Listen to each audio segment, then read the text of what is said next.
How prepared, according to you, is India at this moment to deal with the drone threat? This is an evolving technology. Both sides, the drone as well as the anti-drone technology, we are both evolving. So we are looking at both sides of the situation, and that is why we've not had a major damage, as you would say. And I would say that we are working hard to prevent these from happening in the future as well. You're saying we haven't had major damages. The drone was able at Jammu to enter our airbase and exit. So, it hasn't happened yet doesn't mean it won't happen, given what's happened in Saudi Arabia, given what happened between Armenia and Azerbaijan. It seems to me at this moment that we are very vulnerable. India is investing, our armed forces, defense establishments are investing into this technology. The technology world over has not stabilized. Even in US or in any European solution you take, it always gives you a probability of detection and protection. It is never 100% protection. First of all, not only the size of the drone matters, it is also the material with which it is made matters. Now, if it is completely made out of polymer or plastic and very few metal particles are there, radar won't be able to pick it up. You will have to use something like a sound to pick it up or triangulate the electronic energy that is going to back and forth the drone and the controller. If it is silent, even that is out of the window. Now, how do we take it down? To take it down, you have to pinpointedly hit it.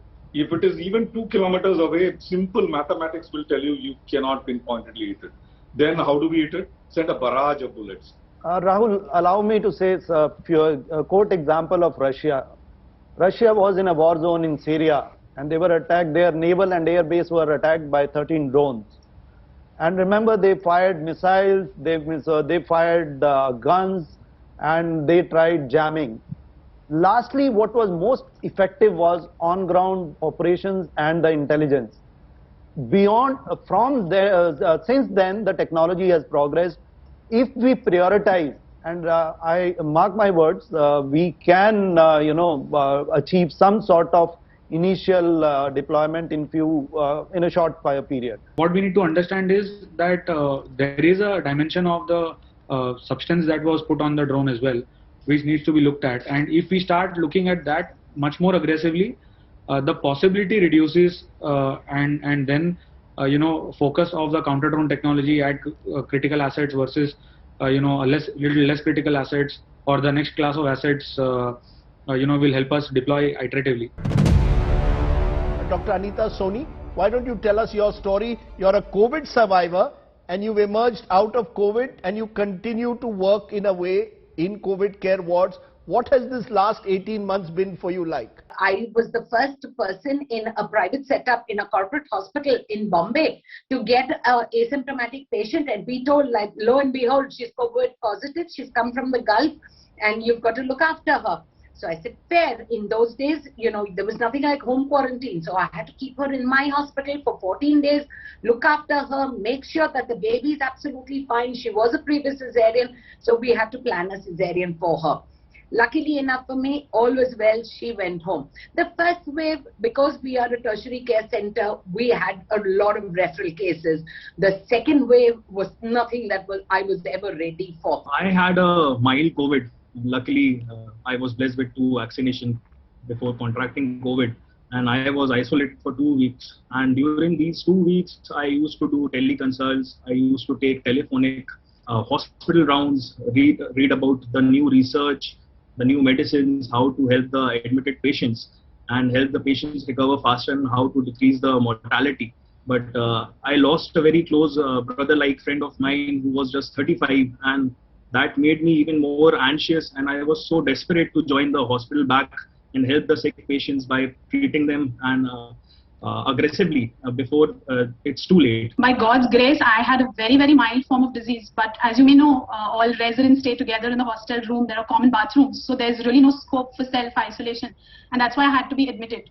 So now this admission was an admission of many firsts. The first time I had an IV line inserted into my hand, the very first time that I received injectable antibiotics and saline, the first time that I had a CT scan done. So, what I thought then was that I'm a doctor. I know what all this means. I know what's going to happen next, and still I'm worried. The core issue over here is who were working. It were the young doctors, the young nurses, the young paramedics, the young perfusionists. You know, so often we've been so patronizing and so sermonizing of the young ones, saying that they don't put their minds to work, etc. But what the last two waves and the way the young ones have addressed this challenge, Rajdeep, has really been an eye-opener. To talk about this grey zone warfare, this hybrid warfare that our country faces. Joining me on India First, our Lieutenant General Syed Atta Hasnain, former General Officer Commanding of the Chinar Corps in Srinagar, and India Today magazine's Executive Editor Sandeep Unnithan. This is a kind of a trend which always comes after a lapse of a period of time. You see, you remember 1999, how things were, and suddenly the Fedayeen attacks, or so-called Fedayeen attacks, started. Yes. Thereafter, if you remember, in 2001, the suicide bomber suddenly appeared in Kashmir. And we had 2 or 3 suicide bomb attacks like that. And it changed the whole complexity of the manner in which operations were being conducted. So, that is a given. Over a period of time, change will take place. The actors from the other side, the proxies, will make attempts to try and bring about transformation in the nature of conflict. We have to be alive to it. It's not just about the drone itself. You know, the drone is only a method of delivering the payload. Let's not take our eyes away from the payload itself, which is what experts are telling us. It could be a shaped charge, it could be an explosively formed penetrator, which is very sophisticated explosive technology. This is a payload that drops and it has a contact proximity fuse that triggers off the explosive. This is not stuff that you and me can buy off the shelf like a drone.